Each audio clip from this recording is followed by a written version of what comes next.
Pessoal, boa noite. Eu estou só esperando chegar a minha folha, tá? Porque eu estou sem a folha, porque senão não tenho como corrigir as questões. Vocês conseguiram fazer? Não, fica com a tua, cara. O cara já foi lá buscar. Vocês conseguiram fazer? Conseguiram? Deu tempo de fazer ou não? Galera, tipo assim, quando for pergunta, se puder... Não conseguiram? Querem um tempinho para tentar fazer ou querem que a gente saia logo corrigindo? Vai ficar a gosto do freguês. É para não ter reclamação. Você junto? Tá bom. Tá bom. Pessoal, antes eu tenho uma pergunta para fazer aqui para vocês, né? O caso é muito triste, mas vamos tirar de uma coisa triste, algo que dê para a gente aproveitar. O caso lá do menino, né? Do Henry. É Henry, né? O nome, né? Por que a mãe pode ser criminalizada se a mãe não agrediu a criança? O pessoal está afiado, né? Então, qual é o caso da mãe ali como agente garantidora? Qual é o enquadramento dela lá no Código Penal? Falaram certo, agente garantidor. Onde é que fica isso? É o crime comissivo por omissão, não é isso? Ou omissivo impróprio. Porque ela tem o dever de agir para impedir, não é isso? O caso dela é o artigo 13, parágrafo 2º, a linha A do Código Penal.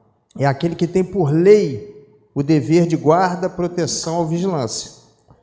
Então, quando pega as conversas dela com a babá, em que a babá afirma que o garoto tinha sido agredido fortemente, era obrigação dela tomar as medidas cabíveis para impedir que esse tipo de agressão continuasse. Quando ela não toma as medidas, ela incide no mesmo crime que ela deixou de evitar. Não é isso, pessoal, que a gente aprende lá no direito penal, na teoria? Antes de uma pergunta, todo mundo aqui viu parte teórica ou não? Tem gente que está começando por aqui. Todo mundo viu. Então, viram essa questão do crime comissivo por omissão ou omissivo impróprio, não é isso? Porque, na verdade, o homicídio é um crime comissivo. O homicídio é praticado mediante uma ação. Ninguém mata ninguém se omitindo. Contudo, aqueles que têm o poder de impedir, de agir para impedir e não fazem, são responsabilizados pelo resultado que deixaram de impedir. Não é isso? Então, pessoal, só para a gente usar esse caso para entender o porquê do indiciamento dela também no homicídio qualificado junto com o marido, que é o padrasto, né? É um caso realmente muito triste, né? Para a gente que é pai, mãe, é bem chocante. Agora, eu tenho uma teoria de que a mulher que não gosta do filho, ela não gosta de ninguém. Não é isso? O pai ou a mãe que não gostam do próprio filho não gostam de ninguém. Aquela mulher deve gostar de vida boa, por isso que ela está com aquele cara, né? E não quer se separar porque não quer perder a vida boa. Mas gostar mesmo, nem do cara, ela não gosta do cara, não gosta do filho, não gosta de ninguém, ela gosta dela. Porque não é possível que uma mãe, né, permita que faça isso com uma criança daquela idade, né? E tá tudo bem. No mesmo dia que ela enterrou o filho, ela foi para o salão de beleza. Homicídio duplamente qualificado e com causa de aumento de pena, né? Olha só, vamos lá, Código Penal também, 121, parágrafo 2º, são duas qualificadoras ali, mediante tortura e usando de meio que inviabiliza a reação da vítima. E ainda tem um aumento de pena porque a vítima é menor de 14 anos, né? Você falar no parágrafo 4º, tem aumento de pena quando é menor de 14, maior de 60, para o homicídio doloso. Que ele queria só torturar? Mas eu vi que ele foi enquadrado no homicídio com dolo eventual. Tá? Foi no homicídio com dolo eventual, porque uma criança de 4 anos com chute, né, é previsível o resultado morte, né? É previsível, né? Uma criança de 4 anos não aguenta golpes vindos de um adulto. Golpes fortes, como chutes, socos, etc. Né? Não tem como resistir a esse tipo de agressão. Né? Então, ele foi enquadrado no homicídio qualificado com dolo eventual. Né?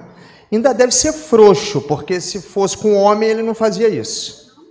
Né? Faz isso com a criança de 4 anos. Né? Mas se fosse com homem, ele não faria.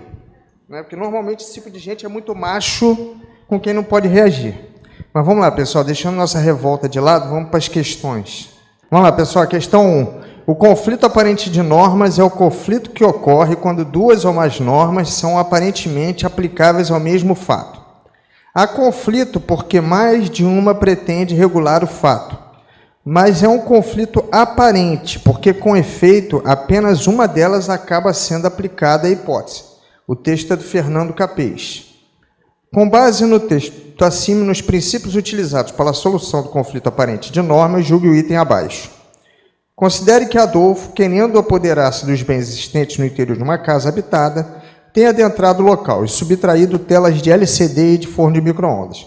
Nessa situação, aplicando-se o princípio da consunção, Adolfo não responderá pelo crime de violação de domicílio, mas somente pelo crime de furto. E aí, pessoal, essa é verdadeira ou é falsa? Essa primeira. Tá certa, né? Quais são as técnicas para resolver o confronto aparente de normas no direito penal? Quando aparentemente estão incidindo 2 normas no mesmo caso. Como é que a gente procura resolver isso? Nós temos 3 técnicas, tá? Uma delas é a especialidade. A norma especial prevalece sobre a norma geral. Exemplo, contrabando e tráfico internacional de drogas. O contrabando é o quê? Exportar ou importar mercadoria proibida no todo ou em parte. O tráfico internacional de drogas é importar ou exportar droga, que é uma mercadoria também proibida. Mas, por força do princípio da especialidade, prevalece a lei de drogas sobre o Código Penal, porque droga é específico em relação à mercadoria. É espécie, mercadoria é gênero, drogas e armas são espécies, tranquilo? Temos outra que é o princípio da subsidiariedade. É quando o tipo penal só tem aplicação em caso do crime não ser mais grave. Exemplo, disparo de arma de fogo. O disparo de arma de fogo só é punido se o disparo não tiver por finalidade praticar outro crime.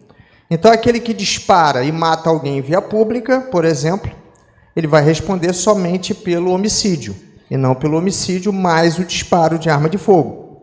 Tranquilo isso?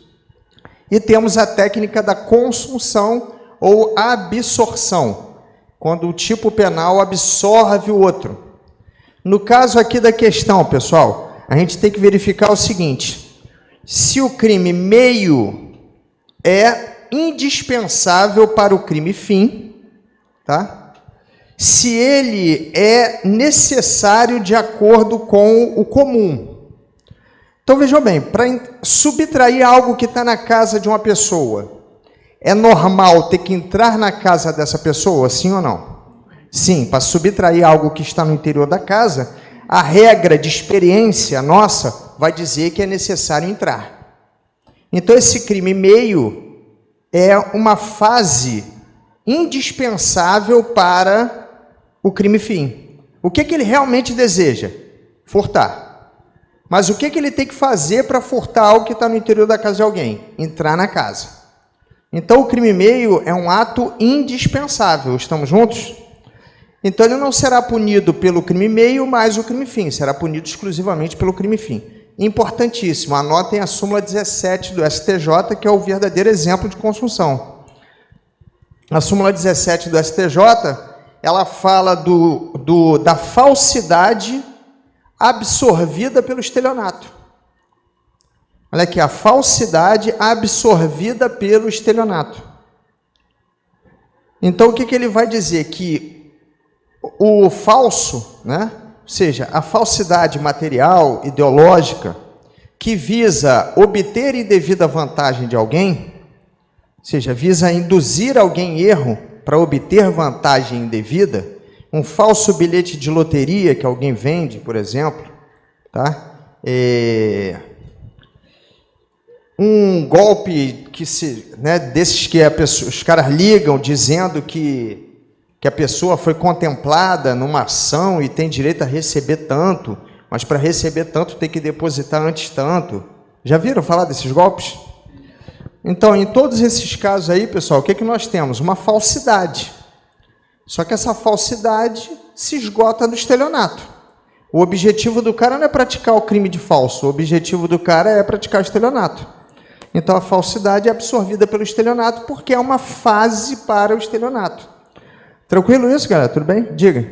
Não, aí não tem como. Porque, veja bem, o homicídio é uma fase normal para o furto? Não. Está entendendo? Não é normal. Pelas regras de experiência nossas, a gente vê que não é comum o cara ter que matar alguém para depois conseguir furtar. Isso aí, né, não é um caso. Agora, para subtrair algo que está no interior de algum lugar, é necessário entrar naquele local. Está entendendo? Então, a gente só pode falar em absorção de um tipo pelo outro quando o tipo meio, crime meio, for uma coisa indispensável para praticar o crime fim. Tá?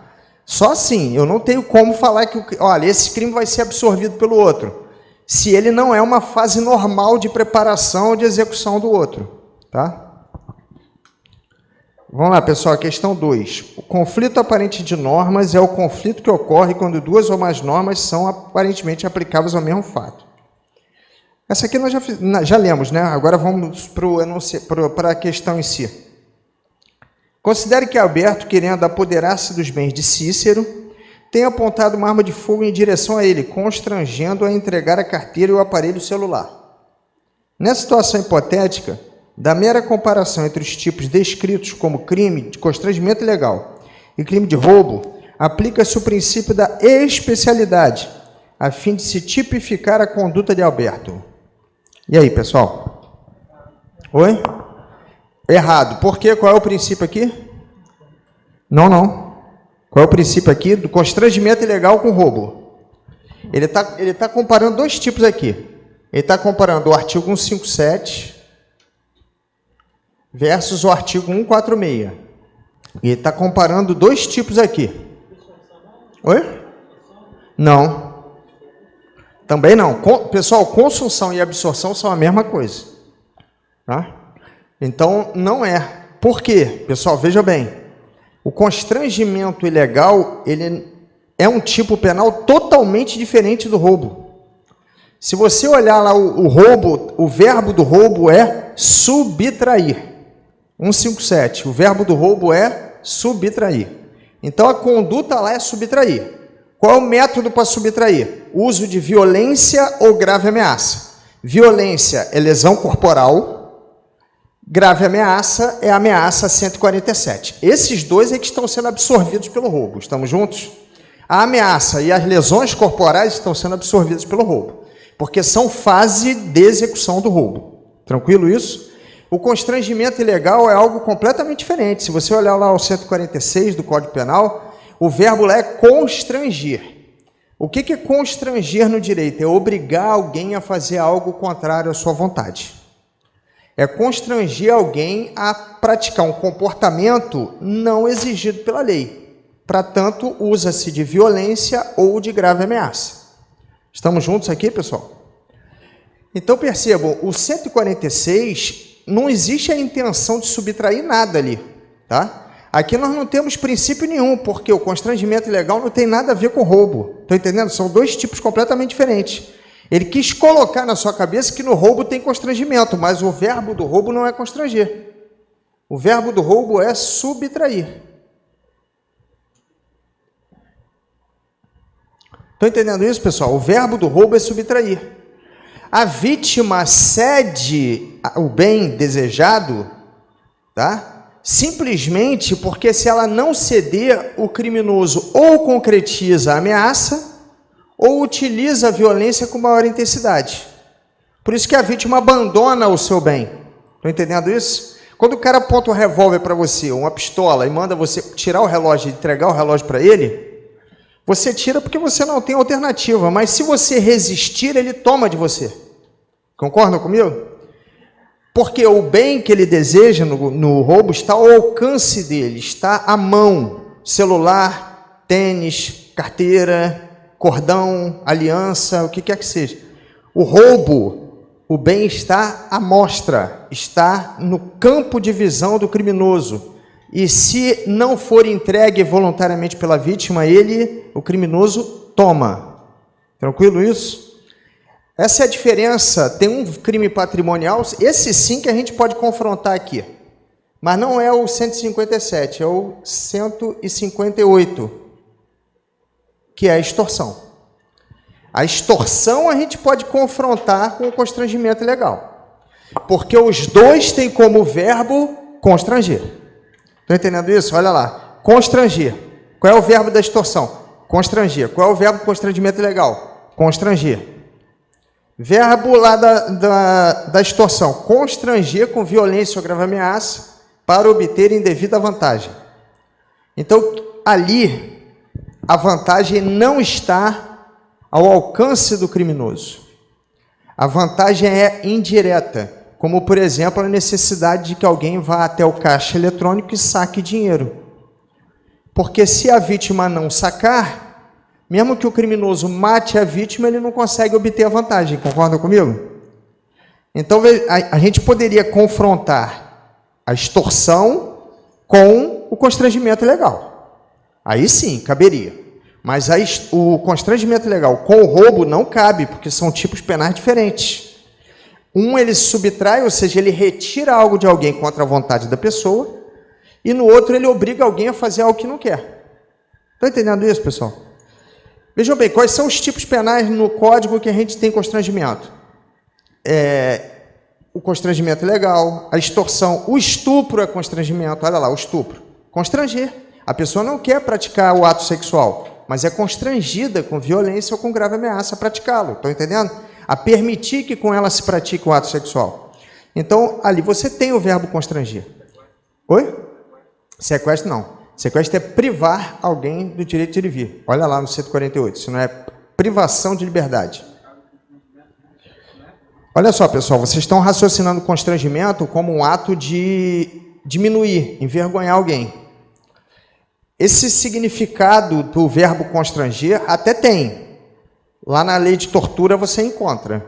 Mas, na maioria das vezes que virem constranger em direito penal, raciocine o seguinte: a pessoa está sendo obrigada a fazer algo que não quer.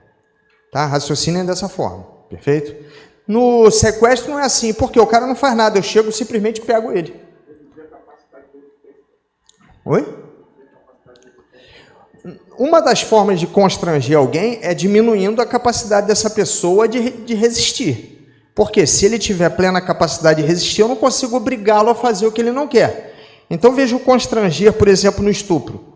A pessoa é ameaçada com uma arma de fogo ou com uma arma branca a tolerar que nela se pratique um ato sexual, um ato libidinoso. Está entendendo? Por quê? Porque ela não tem como oferecer resistência, vez que ela está ameaçada, tá? Ou ela está sendo vítima de violência.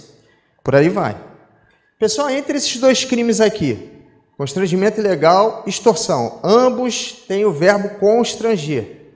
Qual é o princípio aqui que a gente vai aplicar quando o sujeito constrange alguém a sacar dinheiro no caixa eletrônico para dizer que ele vai responder por extorsão e não por constrangimento legal? Qual é o princípio aqui que a gente vai colocar? Quer ver o constrangimento ilegal? Você está com a sua mensalidade em dia, pagou, mas fica alguém ali na porta e diz que você não vai entrar de jeito nenhum porque a pessoa não quer que você assista a aula. Aí você insiste, o cara diz que vai te matar, ou vai te bater, ou te agride, etc. e tal. Isso é um constrangimento legal. Estão entendendo? Isso é um constrangimento legal. Agora, se você está saindo, vai entrar no seu carro, alguém pega, aponta uma arma para você, deixa eu ver tua carteira. Aí vê lá um cartão do Itaú. Vamos até o Itaú mais próximo, você vai sacar isso tudo, eu vou te dar um tiro na cabeça. Isso vai ser extorsão. Em ambos os casos, alguém está te obrigando a fazer algo, né, contrário à sua vontade. E algo ilegal. Como é que a gente vai diferenciar aqui, para ele não responder por constrangimento ilegal mais extorsão? Qual é o princípio que a gente vai aplicar aqui? Vocês entenderam a pergunta? Qual é o princípio que a gente vai aplicar aqui? Para não responder por constrangimento ilegal, mais extorsão. Oi? Não. Subsidiariedade. Perfeito. Subsidiariedade. Tá? Pessoal, a subsidiariedade é o seguinte. Existe um tipo básico e os tipos derivados. O constrangimento ilegal é o tipo base. A partir dele surgem todos os outros, estão entendendo? Com a mesma descrição, só acrescentando alguns outros elementos. Estão entendendo a situação? Esse é o princípio da subsidiariedade. Você pega um tipo base e vai acrescentando elementos nele para fazer outros. Mas ele continua lá como um soldado de reserva. Olha, quando não der para colocar no estupro, na extorsão, na tortura, nisso, naquilo, a gente coloca no constrangimento ilegal. Todo mundo entendeu isso, galera? Sim ou não? Pessoal, tranquilo? Todo mundo entendeu? Beleza, vamos lá. Questão 3. Acerca da vigência, aplicação, interpretação e integração das leis. A 2 nós fizemos, né? A 2 está errada. Acerca da vigência, aplicação, interpretação e integração de leis, bem como a eficácia no tempo, no espaço, julgo o item a seguir. A vigência das leis pode ocorrer de forma temporária ou por tempo indeterminado. E aí? Certa, né? Vejam que no Código Penal, pessoal, nós temos o artigo 3º falando acerca da lei temporária e da lei excepcional, que são leis que fogem à regra geral da vigência indeterminada. Tá? Como assim? Uma lei, a partir do momento que ela entra no ordenamento jurídico, ou seja, ela entra dentro do sistema de normas, ela só sai dali se ela for revogada. E ela pode ser revogada expressamente ou tacitamente. Vai ser revogada expressamente quando uma lei posterior disser que ela acabou. E vai ser revogada tacitamente quando a lei posterior tratar do mesmo tema que ela trata. Tranquilo isso? Mas a regra é que a lei vigore por tempo indeterminado. Nós temos normas ainda do Império, né, pessoal, no Brasil, tá? Uma norma que nós temos no Império é o Código Comercial, que está em vigor lá na parte lá da questão do comércio marítimo, e ele é assinado por Dom Pedro II, mas está em vigor ainda, tá? Até quando que ele vai estar em vigor? Até que venha uma outra e tire ele de lá, tá? Direito penal, nós não temos leis muito antigas de direito penal? Temos a lei o Código Penal de 1941, né? Temos a Lei de Crimes contra a Economia Popular de 1951, tá? Então, nós temos leis bastante antigas aí, que estão em vigor, né? Ressuscitaram a Lei de Segurança Nacional de 1983, tá? Essa é um pouco mais recente, mas também, se a gente for olhar, já bem velhinha também, né? Que é a lei que foi ressuscitada aí para dizer que quem está se manifestando está incidindo em crime contra a segurança nacional, né? Tem essa. Então, tem várias leis, né? A lei de genocídio no Brasil é muito antiga, tá? Então, nós temos leis penais muito antigas. E temos lei temporária relativamente recente. A lei temporária penal que nós tivemos relativamente recente foi a lei da Copa, que criminalizou a falsificação de símbolos da FIFA. E que entrou em vigor em 2012 e deixou de vigorar em dezembro de 2014, no final do ano da Copa, tá? Da Copa no Brasil. Perfeito? É uma lei temporária. A lei temporária já tem prazo determinado. A lei temporária ela já nasce com a data da sua morte, entre aspas, no próprio texto. Né? Igual a lei geral da Copa, ela surgiu em 2012, dizendo que ela deixaria de vigorar em 31 de dezembro de 2014, porque ela surgiu para regular a Copa das Confederações, que ocorreu em 2013, e a Copa do Mundo no Brasil, que ocorreu em 2014. Então, não teria necessidade de continuar uma lei da Copa até hoje, né? Porque nós não sabemos nem mais quando vamos sediar uma Copa do Mundo, mas tivemos uma lei para isso. Para quê? Para tratar de vários temas, e um dos temas tratados foi o direito penal, falando lá a respeito dos crimes de falsificação, etc. e tal, envolvendo símbolos da FIFA. Foi, pessoal? Questão 4. Em 7 de janeiro de 2017, João praticou conduta que, à época, configurava crime punível com prisão. O resultado desejado pelo autor, no entanto, foi alcançado somente 2 meses depois, ou seja, em 7 de março do mesmo ano, momento no qual a conduta criminosa tinha previsão de ser punida com pena menos grave de restrição de direitos. Nessa situação hipotética, João não poderá ser condenado com a pena de prisão, em razão da retroatividade da lei mais benéfica. E aí? Certo. Pessoal, olha aqui, toda questão de lei penal no tempo, se você tiver em dúvida na hora, na hora da prova, pô, tô na dúvida, né? Faz uma linhazinha do tempo. Faz uma linhazinha do tempo, tá? O que ele está dizendo aí? Que a lei A punia o fato com prisão. Aí veio a lei B e passou a punir esse mesmo fato com pena restritiva de direitos. Sendo que a lei B revogou a lei A. Aí, vejam bem, pessoal, o fato é anterior à lei B. Mas aqui a gente aplica a regra constitucional. A lei penal não retroagirá, salvo para beneficiar o réu. Não é isso? Se essa lei é melhor do que a lei anterior, ela volta para tratar desse fato. A esse fenômeno dá-se o nome de retroatividade. Tranquilo isso? Retroatividade.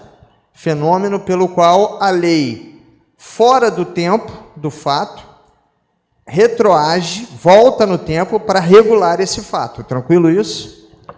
A retroatividade é somente da lei penal benéfica.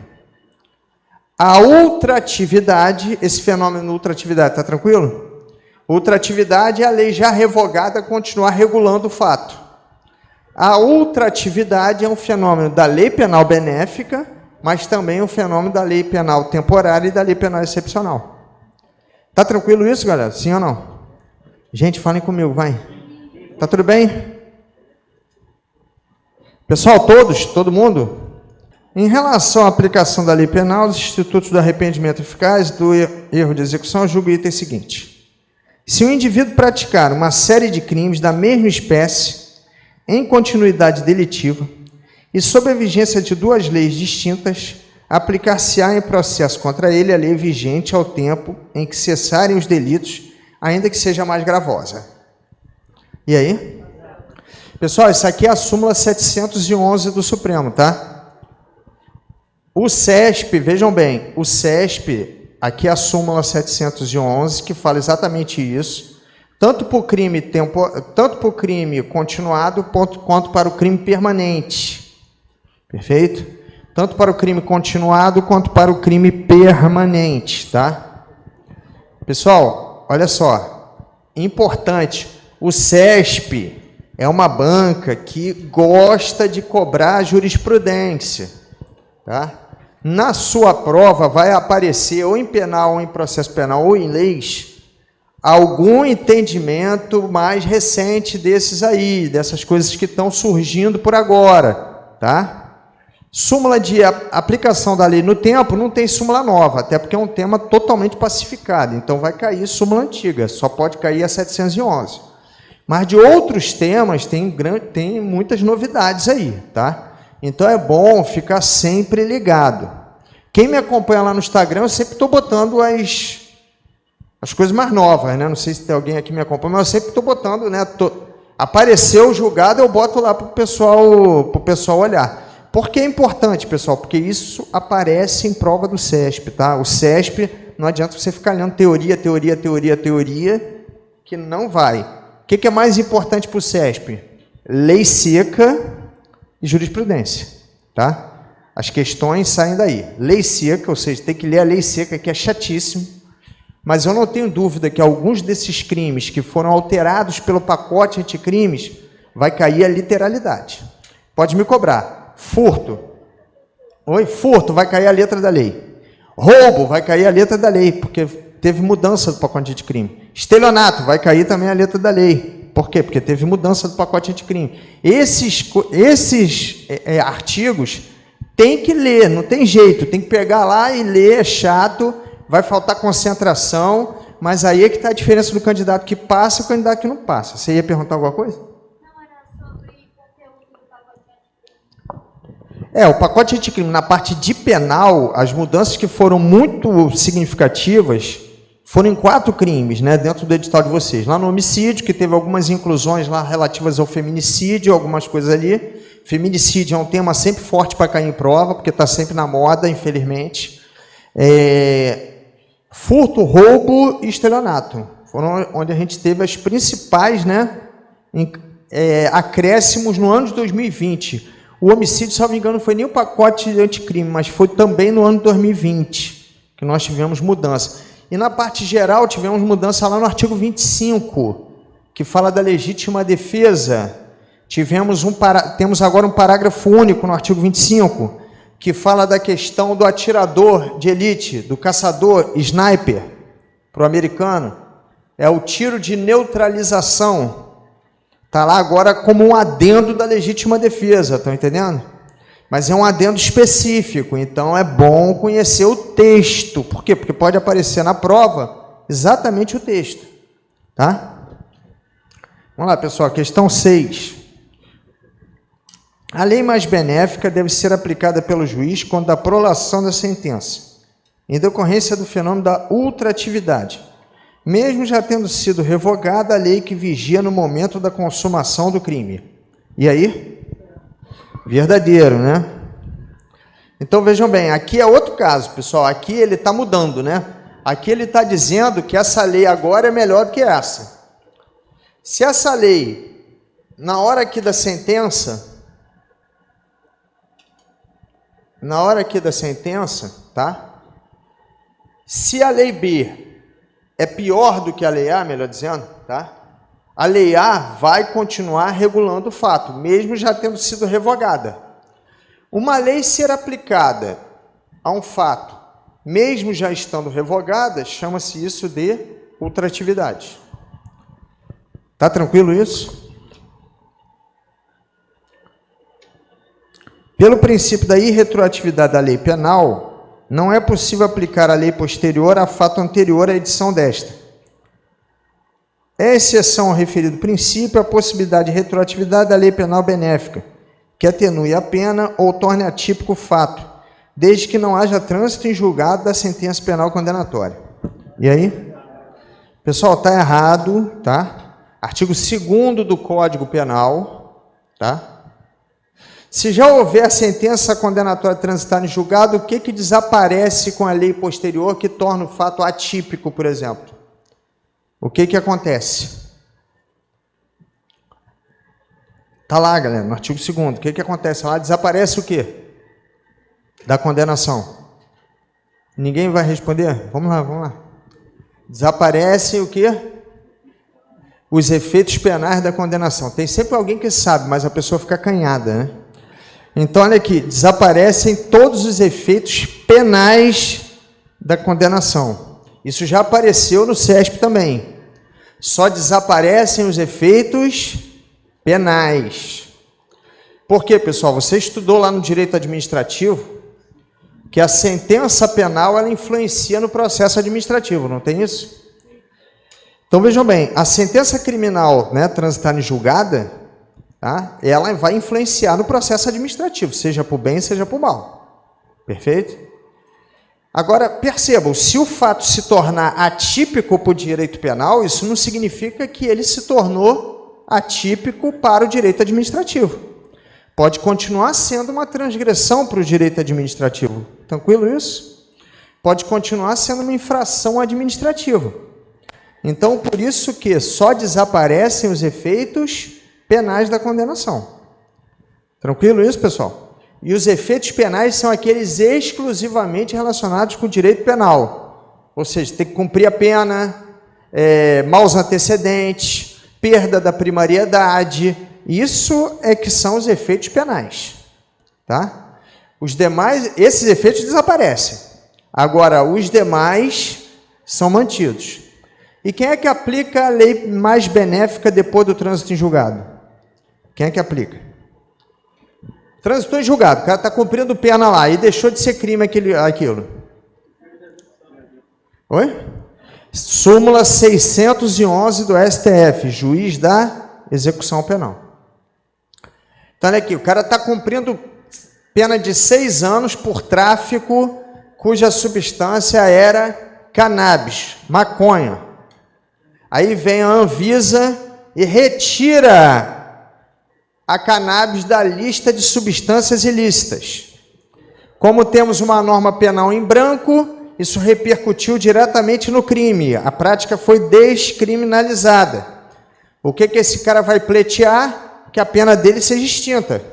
E para quem ele vai dirigir esse pleito? Para o juiz da execução penal. Súmula 611 do STF.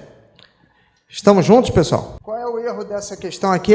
É a parte final, onde ele diz que, né? Ou seja, a parte final que é quando ele diz que só retroagiria se não houvesse sentença penal condenatória.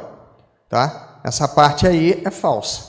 Perfeito? Porque mesmo já havendo trânsito julgado, é possível que a lei penal mais benéfica retroaja. Pessoal, ninguém vai errar a questão de lei penal no tempo não, né? Tá tranquilo? No Código Brasileiro adota-se a teoria da ubiquidade, conforme a qual o lugar do crime é o da ação ou omissão, bem como o lugar onde se produziu ou deveria produzir seu resultado. Tá errado por quê, cara? Você falou com tanta convicção que até eu achei que estava errada mesmo. A teoria da atividade é para o tempo do crime, né? Não é isso? Essa aqui, onde é que estão as duas, pessoal? Tempo do crime, artigo 4º do Código Penal, que diz que considera-se o crime praticado no momento da ação ou omissão, ainda que o outro seja o momento do resultado, não é isso? E o artigo 6º fala que o local do crime é o local da ação ou omissão, bem como o local onde o resultado se produziu ou deveria se produzir. Não é isso? Por que ele fala se produziu ou deveria ter se produzido, pessoal? Alguém tem uma ideia?